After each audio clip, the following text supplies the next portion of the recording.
11 فروری ہمیں یوسو امیگریشن کے غیر ملکیوں کی جیل میں آگ لگنے والے واقعے کی یاد دلاتا ہے۔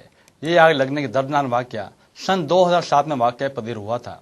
آئیے اس دردناک واقعے کی یاد میں امیگریشن پروسیسنگ سینٹر کے حالات کا ایک جائزہ لیتے ہیں۔ اس وقت ملک بھر میں امیگریشن پروسیسنگ سینٹر کی تعداد 23 ہے اور یہ سارے سینٹر کوریا امیگریشن آفس کے زیر اہتمام ہیں۔ مسئلہ یہ ہے کہ امیگریشن پروسیسنگ سینٹر پہ قانونی چارہ جوئی لاگو نہیں ہوتی، بشرطیہ کہ ان سینٹر میں تارکین وطن پروٹیکشن گائیڈ لائن کی پاسداری کی جا رہی ہو۔ اگر کوئی عدم اندراج تارکین وطن قانونی تحمیل میں ہو تو اسے وقتی طور پہ تحفظ کے طور پر امیگریشن آفس میں رکھا جاتا ہے اور بعد میں اس کے ملک ڈپورٹ کیا جاتا ہے، مگر حقیقت میں اس قدم مختلف ہے۔ یوسو میں آگ لگنے کے بعد امیگریشن سینٹر میں فولادی دروازے اور سلاخیں دیکھی جا سکتی ہیں اور تحویل میں لیے گئے عدم اندراج تارکین وطنوں کو 5 میٹر سے چھوٹے کمروں میں رہنے پر مجبور کیا جاتا ہے۔ ان قیدیوں کی آواز بھی باہر نہیں جا سکتی۔ گزشتہ 9 فروری کے دن سول امیگریشن آفس کے سامنے ایک ریلی منعقد کی گئی۔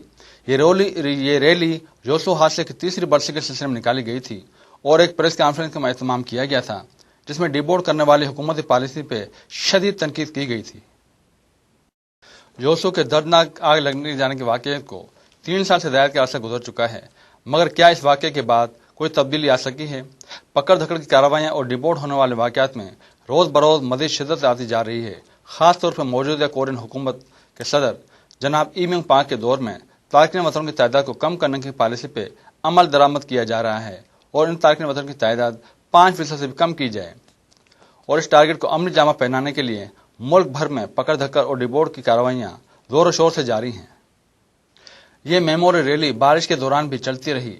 اس ریلی میں مختلف مسئلے اٹھائے گئے تھے جس میں تارکین وطنوں کے خلاف غیر قانونی پکڑ دھکڑ کی کارروائیاں اور امیگریشن پروسیسنگ سینٹر میں تارکین وطن کے مسائل شامل تھے۔ امیگریشن کا اہلکار آیا: میں اس وقت کھانا کھا رہا تھا جب امیگریشن آفس نے مجھ سے پوچھا کہ تم کون ہو اور مجھے فوری طور پر گرفتار کر لیا۔ میرے ہاتھ میں ہتھکڑی پہنائی گئی۔ ہتھکڑیاں بہت تنگ تھیں جن سے مجھے تکلیف ہو رہی تھی۔ جب میں نے امیگریشن آفس کے آفیسر سے اس کی شکایت کی تو اس نے مجھے خاموش رہنے کے لیے کہا۔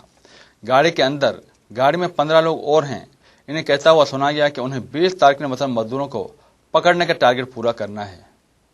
آخر میں امیگریشن آفس کے سامنے اس ریلی کا اختتام اس بات پہ ہوا کہ مستقبل میں بھی تارکین وطن کے حقوق کی پاسداری کی جائے گی۔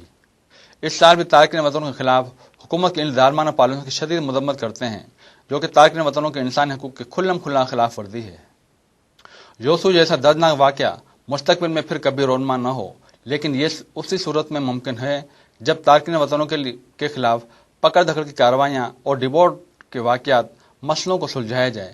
ہم امید کرتے ہیں کہ حکومت کی پالیسی میں مثبت تبدیلی آئے گی اور ہم تارکین وطنوں کو کس طرح دیکھتے ہیں، کیونکہ یہ محنت کش تارکین وطن ملکی معیشت کی ترقی میں اہم کردار ادا کر رہے ہیں۔